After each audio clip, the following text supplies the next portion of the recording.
Hi friends, welcome to ఎస్ఎస్జిడి YouTube channel. Friends, ఈరోజు అయితే GDS Grameen dock Sevak నుండి మనకు ఇండియా పోస్ట్ సంబంధించిన నోటిఫికేషన్ అయితే రిలీజ్ కావడం అయితే జరిగింది. సో ఇప్పుడైతే దీనికి సంబంధించిన ఆన్లైన్ ఫామ్ అప్లై ఏ విధంగా మనం స్టెప్ బై స్టెప్ అప్లై చేసుకోవాలో ఈ వీడియో తెలుసుకుందాం. సో దీనికి మనకు నెంబర్ వేకెన్సీస్ వచ్చేసి మనకు 21,413 వేకెన్సీ అనేది రిలీజ్ అయితే చేశారు. సో స్టార్టింగ్ డేట్ వచ్చేసి మనకు ఇక్కడైతే వాళ్ళు 10th ఫిబ్రవరి నుండి 3rd ఇక్కడైతే మనకు మార్చ్ వరకు అయితే లాస్ట్ డేట్ అయితే ఇచ్చారన్నమాట. 3rd మార్చ్ వరకు అయితే. సో ఇక్కడైతే మనం దీనికి సంబంధించిన అఫీషియల్ నోటిఫికేషన్ అయితే చూసుకోవచ్చు. సో మీరైతే ఈ వీడియో అనేది ఎండ్ వరకు అయితే జాగ్రత్తగా అయితే చూడండి. సో ఇక్కడైతే దీనికి సంబంధించిన అఫీషియల్ నోటిఫికేషన్ చూసుకోవచ్చు. గ్రామీణ డక్ సేవక్ ఇక్కడ జీడిఎస్ ఆన్లైన్ ఇక్కడ ఎంగేజ్మెంట్ షెడ్యూల్ 1 జనవరి 2025. సో ఇక్కడైతే వచ్చేసి అప్లికేషన్ ఏంటంటే ఇక్కడ మనకు ఎలిజిబుల్ క్యాండిడేట్లు దీనికైతే అప్లై చేసుకోవచ్చు. సో ఇక్కడ జీడిఎస్ వచ్చేసి మనకు గ్రామీణ డక్ సేవక్ అండ్ ఇక్కడైతే మనకు బీపీఎం వచ్చేసి బ్రాంచ్ పోస్ట్ మాస్టర్ అన్నమాట. తర్వాత ఇక్కడైతే మనకు ఏబిపిఎం వచ్చేసి ఇక్కడ అసిస్టెంట్ బ్రాంచ్ పోస్ట్ మాస్టర్. ఈ విధంగా అయితే గుర్తుంచుకోండి. ఇవి ఇక్కడ జీడిఎస్ అని తర్వాత బీపీఎం అని ఈ విధంగా అయితే ఇచ్చేసేయండి. అంటే దీనికి సంబంధించిన ఫుల్ ఫామ్ అన్నమాట.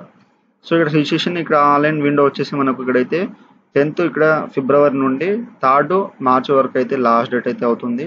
తర్వాత ఎడిట్ అండ్ కరెక్షన్ విండో వచ్చేసి మనకు 6th మార్చ్ నుండి 8th మార్చ్ వరకు అయితే లాస్ట్ ఇక్కడ మనకు కరెక్షన్ అయితే ఉంటుంది మన యొక్క అప్లికేషన్ ఫామ్ అయితే. సో అండ్ దీనికి సంబంధించిన ఇక్కడైతే వాళ్ళు పూర్తిగా అయితే డీటెయిల్స్ అయితే మెన్షన్ చేశారు.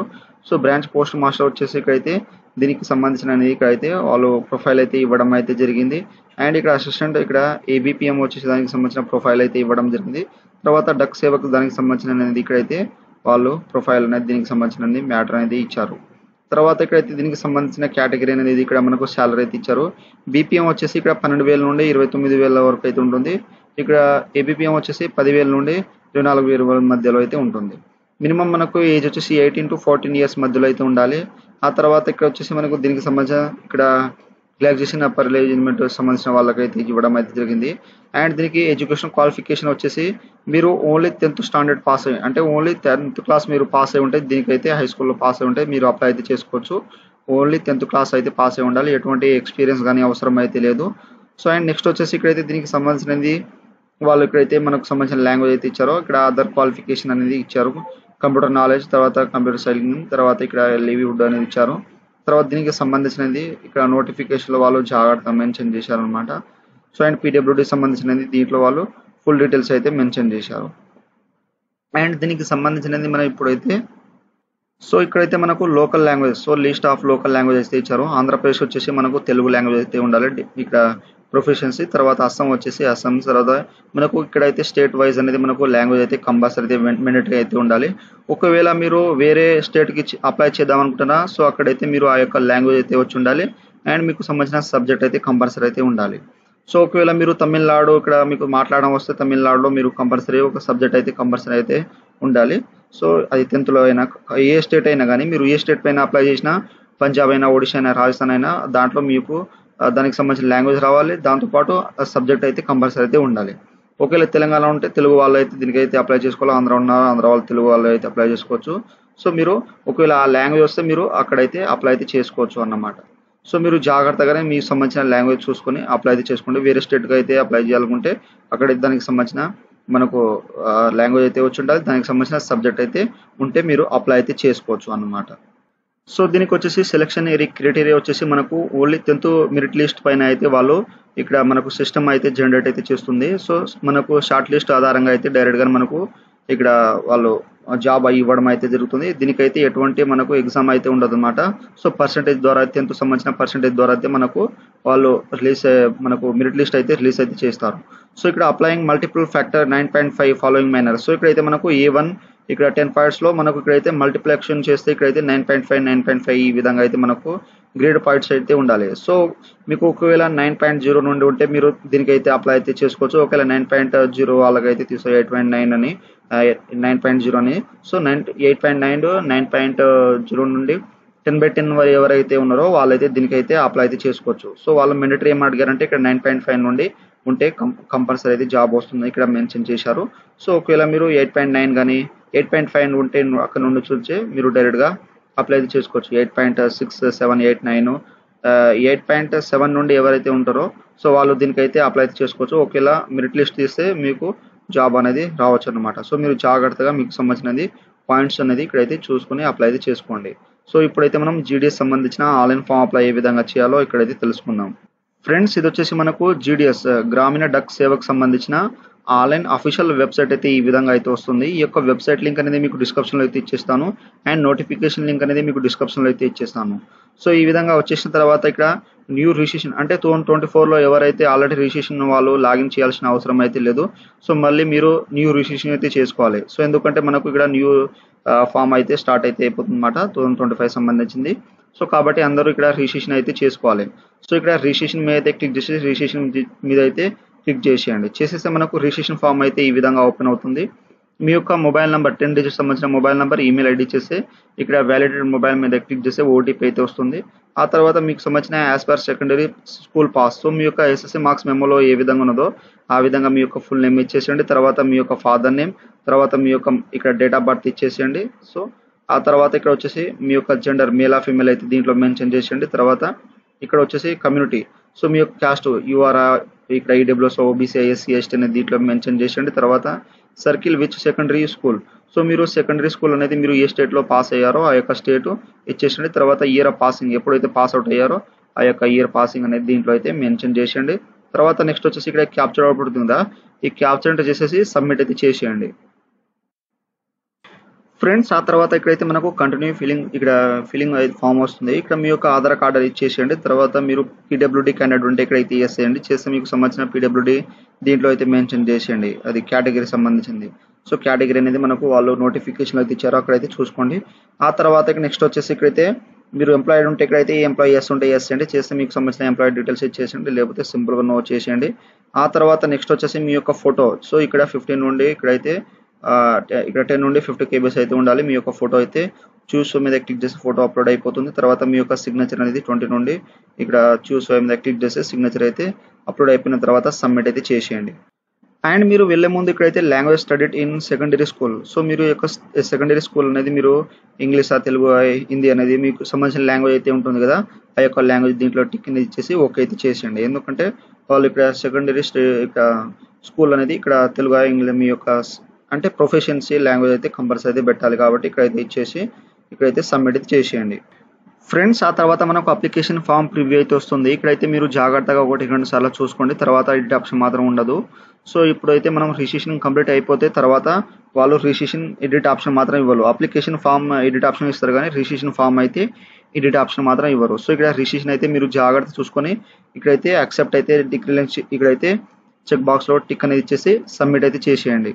ఫ్రెండ్స్, ఆ తర్వాత మనకు ఇక్కడ రిజిస్ట్రేషన్ కంప్లీట్ అయిపోయిన తర్వాత మనకు ఇక్కడైతే రిజిస్ట్రేషన్ నెంబర్ అయితే వస్తుంది. ఈ యొక్క రిజిస్ట్రేషన్ నెంబర్ అయితే మీ యొక్క మొబైల్ నెంబర్ అండ్ ఈమెయిల్ ఐడికి వాళ్ళు సెండ్ చేయడం అయితే జరుగుతుంది, లేదా మీరు స్క్రీన్ షాట్ అయితే తీసుకోండి. సో ఎప్పుడైనా ఫ్యూచర్ రెఫరెన్స్ యూస్ కోసం. సో ఇక్కడ ఈ విధంగా వచ్చేసిన తర్వాత కంటిన్యూ టు అప్లై మీద అయితే క్లిక్ చేసేయండి. చేసిన తర్వాత ఇప్పుడైతే మీకు వచ్చిన ఇక్కడైతే ఇక్కడ రిజిస్ట్రేషన్ నెంబర్ ఐడి ఉంటుంది కదా, అదైతే ఇక్కడైతే వచ్చేసింది. తర్వాత సర్కిల్, మీరు ఏ సర్కిల్ పైన అయితే అప్లై చేస్తున్నారో ఇది సెలెక్ట్ చేసుకోండి. తర్వాత సబ్మిట్ అయితే చేసేయండి. చేసిన తర్వాత మీ యొక్క మొబైల్ నెంబర్కి అనేది ఓటీపీ అయితే వస్తుంది. ఆ యొక్క ఓటీపీ అనేది ఎంటర్ చేసేసి క్యాప్చర్ ఎంటర్ చేసేసి నెక్స్ట్ ఆప్షన్ మీద అయితే క్లిక్ చేసేయండి. ఫ్రెండ్స్, మనం లాగిన్ చేసిన తర్వాత ఈ విధంగా మనకు డెస్క్బోర్డ్ అయితే ఓపెన్ అవుతుంది. ఇక్కడ వచ్చేసి మీ యొక్క అడ్రస్ అనేది ఇచ్చేసేయండి. సో మీ యొక్క కమ్యూనికేషన్ అడ్రస్, తర్వాత మీ యొక్క స్ట్రీట్, తర్వాత విలేజ్ నేమ్, తర్వాత పంచాయత్, మండల్, డిస్టిక్, తర్వాత పిన్ కోడ్ ఇచ్చేసేయండి. తర్వాత మీకు కమ్యూనికేషన్ అండ్ ఇక్కడ పర్మనెంట్ అడ్రస్ ఏముంటుంది దీంట్లో టిక్ అనేది ఇచ్చేసిండి, మనకు ఆటోమేటిక్గా ఫిల్అప్ అయితే అయిపోతుంది. ఒకవేళ వేరే అడ్రస్ ఉంటే వేరే అడ్రస్ అనేది దీంట్లో మెన్షన్ చేసేయండి. తర్వాత క్వాలిఫికేషన్ సర్కిల్ వచ్చేసి మనకు మీ యొక్క స్టేట్ అయితే వస్తుంది. తర్వాత ఇయర్ పాసింగ్స్ ఇక్కడ ఎప్పుడైతే పాసింగ్ అయ్యారో ఇక్కడ ఇయర్ అయితే వస్తుంది. తర్వాత సెలెక్ట్ బోర్డు, సో మీ యొక్క బోర్డు అనేది మీకు స్టేట్ సంబంధించిన బోర్డు అనేది దీంట్లో అయితే మెన్షన్ చేసేయండి. సో ఇక్కడైతే నాకు సంబంధించిన బోర్డు అనేది ఇక్కడైతే వస్తాయన్నమాట. సో మీరు గ్రేడింగ్ సిస్టమ్ సబ్జెక్ట్ అనేది దీంట్లో అయితే చూసుకొని జాగ్రత్తగా చూసుకోండి. సో మీకు ఎన్ని సబ్జెక్ట్ ఉంటాయో ఆ యొక్క సబ్జెక్ట్ అనేది దీంట్లో అయితే మెన్షన్ చేసేయండి. సో మీరు జాగ్రత్తగా, సో ఇక్కడైతే మీరు జాగ్రత్తగా ఇచ్చేసి, సో నాకు 6 సబ్జెక్ట్ ఉంటాయి కాబట్టి నాకైతే ఇక్కడ 6 సబ్జెక్ట్ మీద అయితే క్లిక్ చేస్తున్నాను. చేసిన తర్వాత ఇక్కడ రిజల్ట్ టైప్, సో మీకైతే రిజల్ట్ టైప్ గ్రేడ్ పాయింట్స్ అనేది వచ్చేసండి. ఒకవేళ గ్రేడ్ ఉంటే గ్రేడ్ మీద క్లిక్ చేసేయండి. చేసేస్తే మనకు ఇక్కడ మీకు సంబంధించిన ఇంగ్లీష్ అనేది గ్రేడ్ ఎన్ని వచ్చినాయో దీంట్లో మెన్షన్ చేసేయండి, B1 A1. తర్వాత సెకండ్ వచ్చేసి మీకు హిందీ సెకండ్ లాంగ్వేజ్ వస్తే ఇక్కడైతే మీకు సంబంధించిన గ్రేడ్ అనేది హిందీ ఇక్కడైతే గ్రేడ్ అయితే ఇచ్చేసేయండి. తర్వాత మ్యాథ్స్ మీకు సంబంధించిన గ్రేడ్ పాయింట్స్ సెట్ చేసేయండి. తర్వాత వేరే సబ్జెక్ట్ ఏదైనా ఉంటే అదైతే సెలెక్ట్ అయితే చేసుకోండి. మీకు సంబంధించిన ఏదైనా వేరే సబ్జెక్ట్ ఉంటే ఆ తర్వాత దానికి సంబంధించిన గ్రేడ్ పాయింట్ తర్వాత ఈ విధంగా అయితే గ్రేడ్ అయితే ఇచ్చేసేయండి. ఒకవేళ మీకు ఇక్కడ గ్రేడ్ గ్రేడ్ కాకుండా ఇక్కడ మీకు పాయింట్స్ ఉంటే పాయింట్స్ మీద అయితే క్లిక్ చేసేయండి. చేసేస్తే మనకు ఈ విధంగా అయితే వస్తుంది. ఇంగ్లీష్లో మీకు ఎన్ని పాయింట్స్ వచ్చినాయో అన్ని పాయింట్స్ ఇచ్చేసేయండి. తర్వాత వేరే హిందీలో వస్తే మీకు హిందీలో ఎన్ని వచ్చినాయో అన్ని సెలెక్ట్ చేసుకోండి. తర్వాత మ్యాథమెటిక్స్లో గ్రేడ్ పాయింట్స్ ఇచ్చేసేయండి. తర్వాత మీరు వేరే సబ్జెక్ట్ ఉంటే వేరే సబ్జెక్ట్ అనేది దీంట్లో ఇచ్చేసి పాయింట్స్ ఎన్ని వచ్చినాయో అనేది ఇచ్చేసేయండి. సో మీకు ఎన్ని సబ్జెక్ట్ ఉంటాయో అన్ని సబ్జెక్ట్ అనేది దీంట్లో అయితే పాయింట్స్ అయితే ఇచ్చేసేయండి. సో 10th వచ్చేసి నాకు 6 సబ్జెక్ట్ ఉంటాయి కాబట్టి నాకు 6 సబ్జెక్ట్స్ అనేది ఇక్కడైతే అడుగుతుంది అనమాట. సో ఈ విధంగా అయితే మీకు ఇచ్చేసి టోటల్ సిజిపి అనేది స్కోర్ అనేది ఆటోమేటిక్గా అనేది వచ్చేస్తుంది. సో వచ్చేసిన తర్వాత ఇక్కడైతే సేవ్ అండ్ కంటిన్యూ మీద అయితే క్లిక్ చేసేయండి. ఫ్రెండ్స్ ఆ తర్వాత ఇక్కడ వచ్చేసి choose your preference hair. So మీకు సంబంధించిన ఇక్కడైతే డివిజన్ అయితే సెలెక్ట్ చేసుకోవాలి. సో మీరు ఎక్కడైతే సెలెక్ట్ చేసుకుంటారో అక్కడైతే మీకు జాబ్ పాయింట్ అయితే ఇక్కడ డాక్యుమెంట్ వెరిఫికేషన్ అయితే ఉంటుందన్నమాట. సో ఇక్కడైతే మీరు జాగ్రత్త మీకు దగ్గర ఉన్నాయనేది సెలెక్ట్ అయితే చేసుకోండి. అక్కడైతే మీకు డాక్యుమెంట్ వెరిఫికేషన్ అయితే ఉంటుంది. సో ఇచ్చేసిన తర్వాత ఇక్కడైతే ఎలిజిబుల్ ఇక్కడైతే మనకు క్రియేటివ్ సంబంధించిన లోకల్ ఇక్కడైతే సంబంధించిన అనేది పోస్ట్ అయితే వస్తుంది అనమాట. సో ఇక్కడైతే మీకు సంబంధించిన అనేది ఇక్కడైతే ప్రిఫరెన్స్ పోస్ట్ అయితే ఇవ్వాలి. సో ఇక్కడైతే మనకు 10 ఇక్కడైతే నెంబర్స్ ఇక్కడైతే సెకండ్ మీద క్లిక్ చేస్తే 20 తర్వాత ఇక్కడ ఈ విధంగా అయితే మనకు 25th వరకు అయితే ఇచ్చారు. సో మీకు ఎక్కడైతే ఇస్తారో అక్కడైతే మీరు జాబ్ పాయింట్ వేసేయండి. ఎందుకంటే క్యాండిడేట్ రిక్వైర్డ్ పోస్ట్ ప్రిఫరెన్స్ అయితే ఇవ్వాలి. సో మీకు ఫస్ట్ అనేది ఇక్కడైతే ఇక్కడ ఉండడం అయితే జరుగుతుంది డాక్యుమెంట్ వెరిఫికేషన్. తర్వాత వాళ్ళు వేరే దగ్గర అయితే వాళ్ళు ఇవ్వడం అయితే జరిగింది. తర్వాత మనకు పోస్ట్ అంటే మనకు డాక్యుమెంట్ వెరిఫికేషన్ ఏది ఉంటుంది బట్ పోస్ట్ అనేది వేరే దగ్గర అయితే ఇవ్వడం అయితే జరుగుతుంది. అంటే మన యొక్క స్టేట్ అయితే తర్వాత మనం ట్రాన్స్ఫర్ చేసుకోవడానికి ఇక్కడైతే అవకాశం అయితే ఉంటుంది అనమాట. సో మీకు అవకాశం అయితే ఉంటుంది. సో మీరు ఏదైతే ఫస్ట్ ప్రిఫరెన్స్ ఇస్తారో అదైతే మీకు జాబ్ పాయింట్ అయితే దీంట్లో అయితే మెన్షన్ అయితే చేసేయండి. సో ఈ విధంగా సో జాగ్రత్తగా ఇచ్చేసేయండి. సో ఈ విధంగా ఉన్నాయో సో అన్ని అనేది మీరు ఇక్కడైతే ప్రిఫరెన్స్ అనేది అన్ని క్లారిటీగా ఇచ్చేసి సో మీరు జాగ్రత్తగా అనేది ఇక్కడైతే వేకెన్సీ అనేది మనకు ఎలిజిబుల్ వేకెన్సీ అనేది దీని ఏ విధంగా ఏ వేకెన్సీ ఉన్నాయో అక్కడైతే క్లిక్ చేసేసి చూసుకోవచ్చు. ఆ తర్వాత అన్ని అనేది మీరు ప్రిఫరెన్స్ అనేది చేసిన తర్వాత డిక్లేర్ అయితే చేసేయండి. చేసిన తర్వాత సేవ్ అండ్ ప్రొసీడ్ మీద అయితే క్లిక్ చేసేయండి. చేసిన తర్వాత ఓకే అయితే చేసేయండి. సో మీరు జాగ్రత్తగా అన్ని ప్రిఫరెన్స్ అనేది కంప్లీట్ చేసిన తర్వాతనే నెక్స్ట్ స్టెప్ అయితే వెళ్తారు. ఫ్రెండ్స్ ఆ తర్వాత అయితే ఇక్కడ అప్లికేషన్ సబ్మిటెడ్ సక్సెస్ఫుల్ అయితే వచ్చేస్తుంది. మన యొక్క అప్లికేషన్ ఫామ్ అయితే ఇక్కడ సబ్మిట్ అయితే అయిపోతుంది. సో ఇక్కడైతే మీరు అండర్ కేటగిరీ వాళ్ళకైతే 100 రూపీస్ ఫీజు అనేది ఉంటుంది. సో మీరు క్రెడిట్ కార్డ్ డెబిట్ కార్డ్ ద్వారా అయితే ఫోన్పే గూగుల్ పే ద్వారా అయితే మీరు యొక్క పేమెంట్ అనేది చేసుకోండి 100 రూపీస్ అనేది. సో అయిపోయిన తర్వాత డైరెక్ట్గానే మీకు అప్లికేషన్ ఫామ్ అయితే సబ్మిట్ అయితే అయిపోతుంది. ప్రింట్ అయితే ఈ విధంగా అయితే వచ్చేస్తుంది అనమాట. సో మీరు దీన్ని ప్రింట్ అయితే తీసుకోండి ఎప్పుడైనా ఫ్యూచర్ రెఫరెన్స్ కోసం. సో ఈ విధంగా అయితే మీరు ప్రింట్ అయితే తీసుకున్న తర్వాత సో మీరు జాగ్రత్తగా అనేది ఇక్కడైతే సేవ్ అనేది చేసుకోండి. సో ఎప్పుడైనా ఫ్యూచర్ యూస్ కోసం అనేది సో ఇక్కడైతే జాగ్రత్తగా అనేది చేసి ఇక్కడ డౌన్లోడ్ అయితే చేసుకోండి. సో ఈ విధంగా అయితే మీరు జాగ్రత్తగా అనేది జీడిఎస్ గ్రామీణ డక్ సేవకు సంబంధించిన ఇక్కడ ఇండియా పోస్ట్ ఆఫీస్ సంబంధించిన ఆన్లైన్ ఫామ్ అప్లై అయితే ఈ విధంగా అయితే చేయండి. సో మీరు అప్లై చేసేటప్పుడు మీకు ఏవైనా డౌట్స్ ఉంటే నాకు కామెంట్ సెక్షన్లో కామెంట్ ఇవ్వండి. మీకైతే తొందరగా అయితే రిప్లై ఇస్తాను. సో ఫ్రెండ్స్ నా వీడియో మీకు నచ్చినట్టయితే షేర్ లైక్ సబ్స్క్రైబ్ చేసి బెల్ ఐకాన్ని ఆన్ చేసుకోండి. మరిన్ని వీడియోల కోసం నా ఛానల్ని సబ్స్క్రైబ్ చేసుకోండి. Thank you for watching.